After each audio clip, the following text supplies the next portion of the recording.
All right, negotiation enthusiasts, welcome back to Book Summary Podcast. Yeah. Today, we're diving deep into a book that's basically the holy grail of negotiation.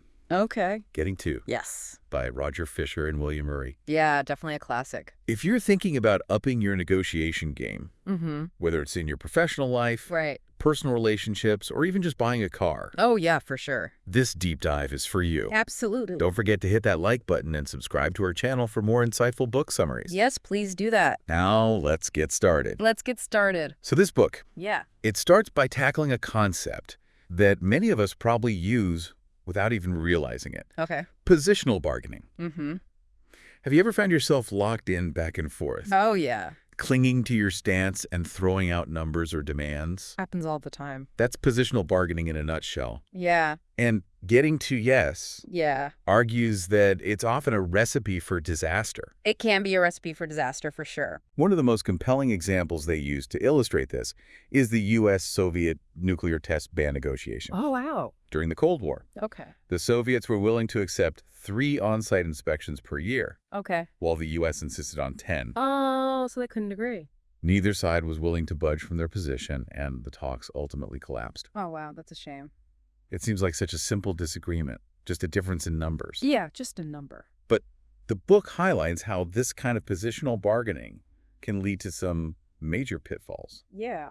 What are some of the dangers of getting stuck in this back and forth? Well, first off, it's incredibly inefficient. You end up wasting so much time and energy just arguing positions without truly understanding each other's underlying concerns. Right.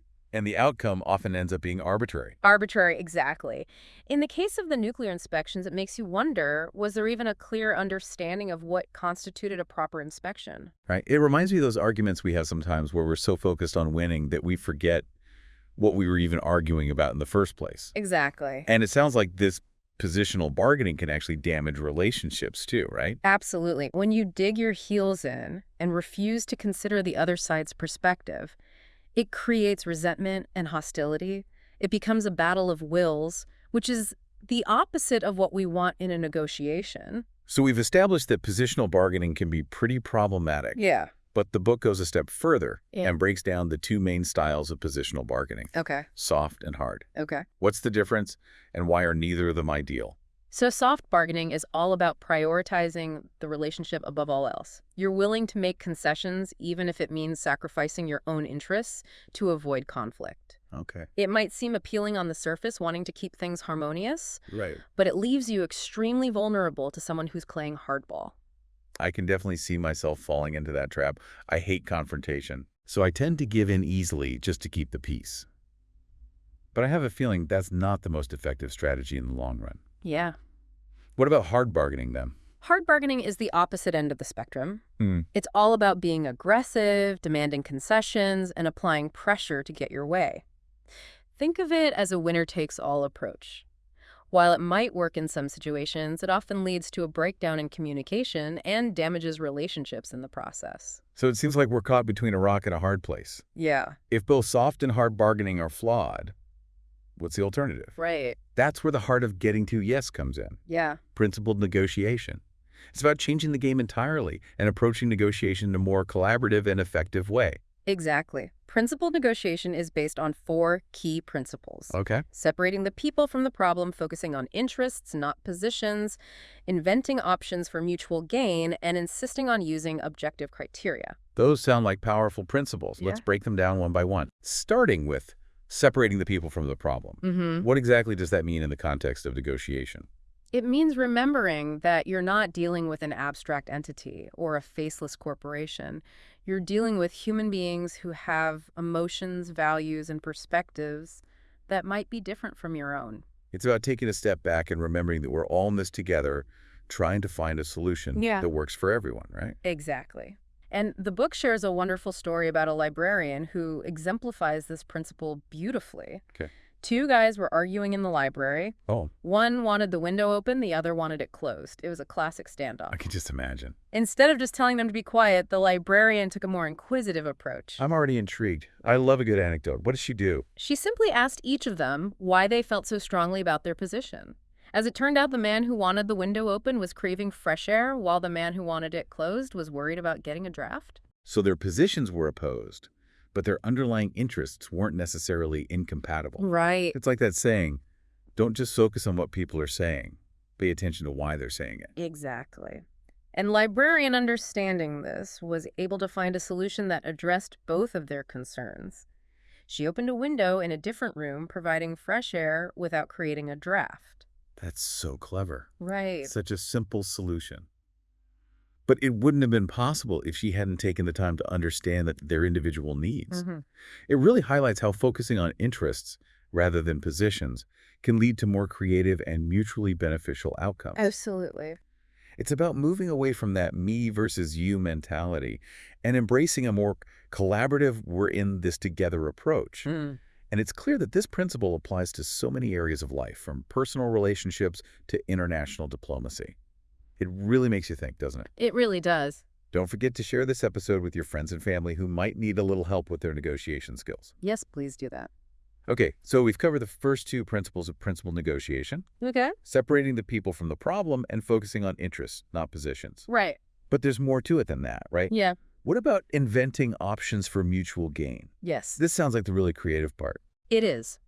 This principle encourages us to break free from the limitations of the obvious options on the table and explore a wider range of possibilities. It's like that classic analogy of searching for a needle in a haystack. If you're only looking for one specific needle, your chances of success are slim. But if you open your mind to finding any needle, your odds increase dramatically. That's a brilliant analogy. Thank you. So how do we go about inventing these options? What are some practical techniques for expanding the possibilities? The book suggests a technique called brainstorming, Okay. which many of you are probably familiar with. Right. But the key here is to separate the act of generating ideas from the act of judging them. It's about creating a space where no idea is too crazy, no suggestion is off limits. The goal is to generate as many ideas as possible, even if they seem ridiculous at first. That makes sense. It's about quantity over quality in the initial stages. You can always refine and evaluate the ideas later, but you don't want to stifle creativity by censoring yourself too early in the process. Exactly. And while brainstorming typically happens with people on the same side, getting to yes suggests the possibility of brainstorming with the other side, which can be incredibly powerful. That sounds a bit risky, though, doesn't it? I can imagine it quickly devolving into arguments and accusations. Well, it's definitely important to set some ground rules to ensure a safe and productive environment. Okay. First, make it very clear that this is not a negotiation session where commitments are being made. It's purely about exploring possibilities without judgment. And second, establish clear guidelines about confidentiality.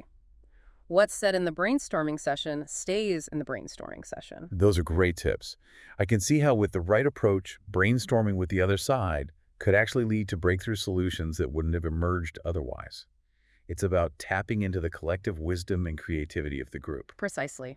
It's a reminder that collaboration can often lead to more innovative and sustainable outcomes than competition. Okay, so we've got brainstorming. Mm-hmm. Are there any other techniques for inventing options for mutual gain? Another technique the book highlights is called dovetailing. It's about identifying those areas where your interests and the other side's interests actually complement each other. You look for items that are of low cost to you but high benefit to them, and vice versa. That sounds intriguing. Mm-hmm. Can you give us a concrete example of how dovetailing works in a real-life negotiation? They provide a fascinating example from the world of business negotiations involving an oil refinery and taxes. Imagine you're a company that owns an aging oil refinery, Okay. and you're considering a major refurbishment. You're also concerned about the city potentially raising taxes on the expanded facility. Okay. And to make matters more complicated, you've been trying to convince a plastics plant to relocate nearby Okay. so they can use your product. But they might get cold feet if they see taxes going up in the area. Okay, I'm following along. It sounds like a tricky situation with a lot of moving parts. What's the dovetailing solution? Well, the book points out that the city also has its own set of interests. They likely have a strong interest in attracting new businesses like the plastics plant and keeping existing businesses like yours happy and operating within city limits. And of course, they need tax revenue to provide essential services to residents. So how do you align all these seemingly conflicting interests? By finding ways to give the city something they value in exchange for keeping your taxes stable. Maybe you offer to invest in a community project that would benefit residents or guarantee the creation of a certain number of new jobs. By addressing the city's needs, you make them less likely to raise your taxes, which in turn makes the area more attractive to the plastics plant, benefiting everyone involved. That's brilliant. Right. It's a win-win-win situation. It's not about giving up something you need. It's about finding creative ways to package the deal so everyone walks away satisfied. Exactly. And dovetailing like this wouldn't have been possible if each party had only focused on their own narrow position. It's about expanding the pie and finding those unexpected points of intersection. That's such a valuable lesson. It makes me think about how we often limit ourselves by thinking too narrowly about our options. What a powerful reminder to think outside the box and look for those creative solutions that can benefit everyone involved. Absolutely. Don't forget to hit that subscribe button and leave a comment below if you're enjoying this deep dive into getting to yes. We'll be back in a moment with part 2, where we'll delve into the crucial role of objective criteria in principled negotiation. Awesome. Sounds good. Welcome back to our deep dive into getting to yes. We've been exploring the power of principled negotiation and how it can transform the way we approach conflict. It's been fascinating. We've already uncovered so many valuable insights, from separating the people from the problem to the creative art of dovetailing interests. Right, and before the break, we were discussing the importance of inventing options for mutual gain, which really gets to the heart of collaborative problem solving. Absolutely. It's about moving beyond those limited options that are often presented to us and finding those creative solutions that might not be immediately apparent. Exactly, but there's another crucial element to principled negotiation that we need to discuss: the role of objective criteria. This is about shifting away from those subjective battles of will and grounding our agreements in something more solid and impartial. I'm intrigued. I can see how this could help de-escalate conflict and create a more level playing field. But what exactly do we mean by objective criteria in the context of negotiation? It means basing your agreements on standards that are independent of either party's desires or whims. Think of things like market value expert opinions, legal precedents, scientific data, or even widely accepted industry standards. So instead of just arguing over who's right or who's going to give in, you're looking for a neutral benchmark to guide a decision. It's like appealing to a higher authority in a way. That's a great way to put it, by using objective criteria. You're essentially saying, look, it's not about what I want or what you want. It's about what's fair and reasonable based on this external standard. I can already see how this could diffuse a lot of tension and create a more collaborative atmosphere. Do you have an example of how this principle plays out in a real-world negotiation? The book shares a compelling story from the Law of the Sea negotiations, which were incredibly complex talks involving over 150 countries. They were trying to establish international rules for everything from fishing rights to deep sea mining, and one of the biggest sticking points was the issue of fees for companies mining in the deep seabed. Wow, that sounds intense. I can only imagine the clash of interests and perspectives in those negotiations. It was a major challenge, and on the issue of mining fees, India, representing the developing nations, proposed a hefty initial fee of $60 million per mining site. Okay.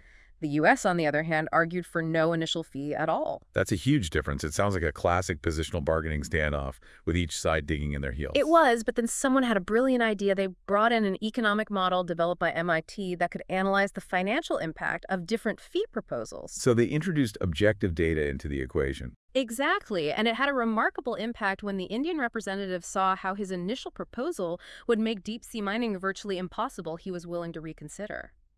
It's amazing how objective data can sometimes shift our perspectives in ways that arguments and emotional pleas simply can't.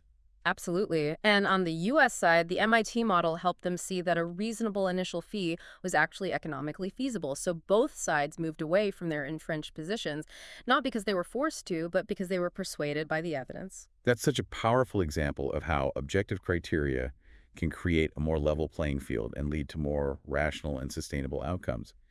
It's about letting go of ego and embracing a more data-driven approach. And I love that they used a third-party model developed by MIT. It adds a layer of neutrality and credibility that's hard to dispute. It does, and getting to yes stresses that this principle applies not just to the substance of the agreement, but also to the process itself. It's about finding fair procedures for resolving conflicts, even when emotions are running high. That makes sense. So it's not just about what you agree on, it's about how you reach that agreement. Can you give us an example of what you mean by fair procedures? Sure, think about the classic way to divide a piece of cake between two kids. One cuts, the other chooses.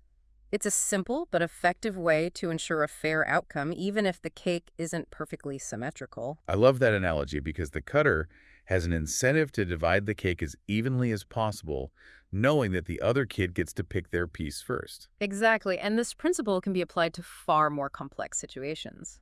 The book describes how a similar procedure was used to resolve a deadlock in the Law of the Sea negotiations over how to allocate mining sites in the deep seabed. So instead of arguing endlessly over who gets what they found, a fair procedure to guide the allocation. They did, and it helped to take the ego and the power struggles out of the equation. It's about creating a system where everyone feels like they have a fair shot, regardless of their size or influence. That's such a valuable insight. It's like setting up the rules of the game in a way that promotes fairness and encourages cooperation instead of fighting over the spoils. You're working together to create a system that benefits everyone. And it seems like this principle of using objective criteria and fair procedures could be applied to so many different areas of life, from business negotiations to personal relationships. Absolutely. It's a reminder that even in the most complex and emotionally charged situations, there are ways to find common ground and reach agreements that are fair, reasonable, and sustainable. Okay, so we've covered the four principles of principled negotiation and the importance of using objective criteria. But what happens when you're facing a more powerful opponent, someone who seems to have all the leverage? Like, what if they have more resources, connections, or even just a stronger personality? That's a great question, and it's something Getting to Yes addresses head-on with the concept of BTNA. BTNA, I remember you mentioning that earlier. It stands for Best Alternative to a Negotiated Agreement, right? You got it. And understanding your BTNA is crucial, especially when you're feeling the pressure of a negotiation. Okay, so why is BTNA so important? Break it down for us. Think of your BATNA as your walkaway point. It's what you'll do if you can't reach an agreement in the negotiation. It's your safety net, your plan B. And knowing your BTNA gives you the power to say no to a bad deal. So it's like having a backup option that gives you the confidence to walk away from the table if the terms aren't meeting your needs. Exactly. It protects you from accepting a deal that's worse than what you could get elsewhere. That makes so much sense. It's like having a secret weapon in your back pocket. Yeah. But how do you actually figure out your BETNA? It seems kind of abstract. Like, how do you know what your best alternative really is? The book lays out a very practical three-step process. First, you list all your options if you don't reach an agreement. This could be anything from walking away and doing nothing to pursuing a completely different course of action. So it's about brainstorming all the possibilities, good and bad, without censoring yourself. Exactly. Don't limit yourself at this stage. Just get everything down on paper. Okay, I can do that then. What? The second step is to improve some of those options. See if you can make those alternatives more attractive or feasible. For example, if your BTNA is to find a new supplier, maybe you start reaching out to potential candidates and get some preliminary quotes. So you're not just passively accepting the alternatives. You're actively trying to strengthen them. Precisely. The stronger your alternatives, the stronger your position in the negotiation. It's like building a solid foundation that gives you more leverage. That's a great way to think about it. Yeah. It's not just about knowing your options. It's about making those options as strong as possible. Okay, so you've brainstormed your options and you've tried to improve them. What's the final step in determining your BTNA? The final step is to select the best of those options. This becomes your BTNA, your walkaway point. It's the standard against which you'll measure any offer you receive in the negotiation. So you're essentially setting a bar for yourself. Anything below that bar and you're out. Exactly. It's your safety net, ensuring you don't settle for something that's not in your best interest. This is incredibly helpful. It's like giving yourself permission to walk away from a bad deal, knowing that you have other options. Yeah. But getting to yes doesn't just talk about your own BTNA. Right. It also stresses the importance of considering the other side's BATNA. Oh, that makes sense. So it's not just about knowing your own walkaway point, but also trying to figure out theirs. It's like trying to understand their perspective and what their options are if the negotiation fails. Exactly. The more you know about their alternatives, the better you can understand their position and anticipate their behavior in the negotiation. If they have a strong BTNA, they'll likely be less willing to make concessions, and you can adjust your approach accordingly. It's like a game of chess, trying to anticipate your opponent's moves, Right. but how do you find out someone else's BATNA? It's not like they're going to just tell you right. Well, sometimes they might reveal it inadvertently during the negotiation, or you might be able to deduce it based on their industry, their position, their past behavior, or other publicly available information. It's a bit like playing detective, piecing together the clues to understand their motivations and potential alternatives. I love that it's about being observant and strategic thinking, several steps ahead. And even if you can't know for sure what their BATNA is, it's still important to consider the possibilities, right? Absolutely. It helps you to develop a more nuanced and effective negotiation strategy. And here's a key takeaway. The better your BATNA is relative to theirs, the greater your power in the negotiation. So if you have a strong walkaway point and they have a weaker one, you're in a more advantageous position. Precisely. But remember, it's not about being adversarial or trying to exploit the other side. It's about protecting yourself and creating the conditions for a more balanced and mutually beneficial agreement. This whole concept of BATNA is really eye-opening. It's like having a secret weapon that empowers you to negotiate more effectively regardless of the situation. It is. And it's not about being manipulative or aggressive. It's about being prepared, knowing your worth, and having the confidence to walk away from a deal that doesn't serve you. I love that it's about empowerment, not exploitation. But let's be honest, not all negotiations are straightforward. What about those situations where the other side resorts to dirty tricks or tries to play hardball? How do you handle those tricky bargainers? That's a great question, and it leads us to one of the most fascinating sections of getting the concept of negotiation jujitsu. Negotiation jujitsu. That's right. That sounds intense. Is this where we learn how to fight back against those master manipulators? It's not about fighting fire with fire. It's more about redirecting their energy and shifting the focus back to the merits of the negotiation. So it's about staying calm and centered, even when they're trying to throw you off balance. Exactly. And the book outlines a three-step approach to dealing with these tricky tactics. First, you need to recognize the tactic being used. Are they trying to pressure you, deceive you, or throw you off balance emotionally? Okay, awareness is key. Once you've identified the tactic, then what? The second step is to raise the issue explicitly with the other side, call them out on their behavior, but in a calm and non-accusatory way. So you're not attacking them, you're simply pointing out the dynamic that's happening. Exactly. And the goal isn't to shame them or make them defensive, but to open up a dialogue about the rules of the game. Okay, so you're calling them out and inviting a conversation about how you want to engage with each other. What's the third step? The third step is to negotiate about the rules of the game. Make it clear that you're not willing to play their game. You want a negotiation based on fairness, respect, and a genuine desire to find a mutually beneficial solution. So you're setting boundaries and holding them accountable for their behavior. Precisely. And getting to yes provides specific techniques for dealing with some of the most common dirty tricks. For example, if they're deliberately trying to deceive you, insist on verifiable information and objective criteria. Don't just take their word for it, demand evidence. It's about protecting yourself and ensuring that the negotiation is based on facts, not manipulation. Exactly. And if they're resorting to psychological warfare, like personal attacks or trying to create a stressful environment, address those issues directly. Don't let them get away with it. It's about standing your ground and not letting them control the emotional tone of the negotiation. Right. And the book also warns against falling for the good guy, bad guy routine, where one negotiator plays the tough guy while the other pretends to be your friend. Ugh, that one's so transparent, but I've definitely fallen for it before. It's easy to get caught up in the dynamics and lose sight of the bigger picture. It happens to the best of us, but the key is to recognize it and not let yourself be played. Remember, you're there to negotiate on the merits, not to make friends or get caught up in their drama. This whole concept of negotiation jujitsu is so empowering. It's like having a set of tools to deflect those tricky tactics and keep the negotiation on track. But what about those situations where the negotiations just seem to be going nowhere?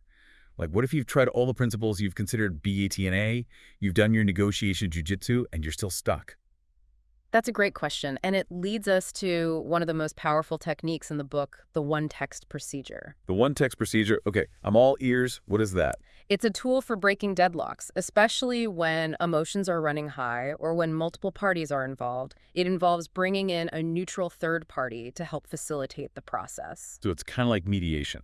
It is similar to mediation, but the one-text procedure has a very specific structure. Here's how it works. The third party drafts a proposal based on the interests and needs that have been expressed by both sides. So they're not just imposing a solution. Yeah. They're carefully considering what each party wants and trying to find a way to bridge the gap. Exactly, and then the parties get a chance to critique the draft and offer suggestions for improvement. The third party then revises the draft and resubmits it, and this process continues until no further improvements can be made. It sounds like a collaborative editing process, but for a negotiation. That's a great way to put it. And the beauty of this procedure is that no one is committed to any of the drafts. Until the very end, it takes the pressure off and allows for more creative problem solving without the fear of losing face or giving up too much too soon. That makes a lot of sense. It's like creating a safe space to explore different options without the risk of getting locked into something you're not happy with. And the one text procedure has actually been used in some high-profile negotiations, right? It has. Getting to yes shares a compelling example, the Camp David Accords, which led to the peace treaty between Egypt and Israel. Wow, those were historic negotiations. They were, and the negotiations were incredibly tense, but President Carter, acting as the neutral third party, used the one-text procedure to help break the deadlock. So he drafted proposals, got feedback from both sides, revised the drafts, and eventually they were able to reach an agreement. They did, and it's widely considered one of the most successful examples of international diplomacy in modern history. This is truly inspiring. It shows that even in the most complex and seemingly intractable conflicts, there are ways to find common ground and reach agreements that benefit everyone involved.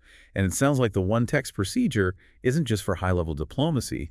You can adapt this technique for all sorts of situations. Well, absolutely. From business deals to family disputes, the principles behind the one-text procedure can be incredibly valuable in breaking through those seemingly insurmountable obstacles. This has been an incredible journey through the world of getting to yes.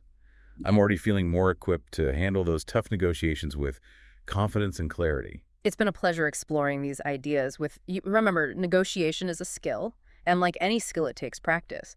But by understanding the principles of principled negotiation, you can transform your approach to conflict and create more collaborative and mutually beneficial outcomes. Absolutely. And if you're enjoying this deep dive into getting to yes, don't forget to hit that subscribe button and leave a comment below. We'd love to hear your thoughts and experiences with negotiation. We'll be right back with part 3, where we'll wrap up our exploration of this game-changing book. Welcome back to the final part of our deep dive into getting to yes. We've been on quite a journey exploring the principles of principled negotiation and how they can help us approach conflict in a more collaborative and effective way. It's been fascinating to see how these seemingly simple ideas can have such a profound impact on the way we negotiate, whether it's in our personal lives, our professional endeavors, or even on the global stage. Absolutely. We've covered so much ground, from separating the people from the problem to mastering the art of negotiation jiu-jitsu. And of course, we delved into the importance of BATNA, your best alternative to a negotiated agreement, which can be a real game changer in those high-stakes situations. Right. Bétiné is like that secret weapon that gives you the confidence to walk away from a bad deal knowing that you have other options. It's about empowerment, not exploitation. And it reminds us that negotiation is a two-way street. It's not just about understanding our own needs and interests, but also about trying to understand the perspective and motivations of the other side. Exactly. Principled negotiation is about building bridges, not walls. It's about finding those creative solutions that benefit everyone involved, not just ourselves. And one of the things that has struck me throughout this deep dive is how getting to yes emphasizes the importance of shifting our mindset from competition to cooperation. It's not about winning the negotiation. It's about finding a wise agreement efficiently and amicably. That's such a crucial point. It's about moving away from that zero-sum mentality where one person's gain is automatically another person's loss, and embracing a more collaborative approach where everyone can benefit. It's about seeing negotiation as a problem-solving exercise, a joint effort to find a solution that meets everyone's needs as best as possible. And when we approach negotiation with that mindset, it opens up a whole new world of possibilities. It allows us to be more creative, more flexible, and more willing to compromise. Speaking of flexibility, there's one more powerful technique from getting to yes that I think deserves its own spotlight: how to deal with those it's company policy situations that we all encounter from time to time. Ah, yes, the classic roadblock in so many negotiations, it can feel like hitting a brick wall. I've definitely been there. It's like they're using company policy as a shield to avoid any real discussion or compromise. It can be incredibly frustrating, but getting to yes offers a really insightful approach to dealing with these situations. It's about understanding that even seemingly rigid policies often have some wiggle room. Okay, so how do you find that wiggle room? Do you just have to keep pushing and pushing until they crack? Not necessarily. Remember, principled negotiation is about persuasion, not coercion. It's about helping the other side see that it's in their best interest to be flexible. So how do you do that, especially when they're hiding behind that company policy wall? The book suggests a few key tactics. First, don't just accept their statement at face value. Ask questions to probe the rationale behind the policy. What are the underlying interests or concerns that it's designed to address? It's like being a detective. You're not just taking their word for it. You're digging deeper to uncover the motivations behind that company policy wall. Could it be fear of setting a precedent, a budget constraint they're not telling you about? Maybe some internal politics are at play. Exactly. You're trying to understand the why behind the what, and once you understand the underlying interests, you can start looking for ways to address those interests without violating the policy. So you're not challenging the policy itself. You're finding creative ways to work around it. Precisely. And the book emphasizes the importance of framing your request in a way that aligns with those underlying interests instead of just saying, I need a discount. Explain why that discount would be mutually beneficial. Maybe it would allow you to increase your order volume or become a long-term customer, which would ultimately benefit their bottom line. It's about showing them how flexibility can actually serve their interests, not just yours. It's about creating a win-win situation. Exactly. And sometimes the policy itself might be based on outdated information or assumptions. If you can present new data or perspectives, you might be able to persuade them to reconsider. It's about educating them and gently challenging their thinking. In a way, yes, but remember, it's not about being confrontational or trying to prove them wrong. It's about having a respectful dialogue and exploring possibilities together. This is brilliant. I'm starting to see how these seemingly inflexible situations might actually have more room for negotiation than we realize. It's about being curious, creative, and persistent in finding those mutually beneficial solutions. And getting to yes reminds us that even when we encounter resistance, it's important to stay focused on the goal, reaching a wise agreement that satisfies the interests of both sides. And I think that's the perfect note to end on. This deep dive into getting to yes has been a truly enlightening experience. If you're looking to improve your negotiation skills, whether it's in your personal life, your professional endeavors, or even just navigating those everyday interactions, I highly recommend checking out the full book. It's packed with practical advice and insightful examples that you can apply to your own life. And remember, negotiation is a skill, and like any skill, it takes practice. But by understanding the principles of principled negotiation, you can transform your approach to conflict and create more collaborative and mutually beneficial outcomes. Absolutely. So go out there and negotiate with confidence, knowing that you have the tools and strategies to create win-win situations in all areas of your life. And if you enjoyed this deep dive, don't forget to like, subscribe, and share with your friends. We'll see you next time for another insightful exploration of a life-changing book.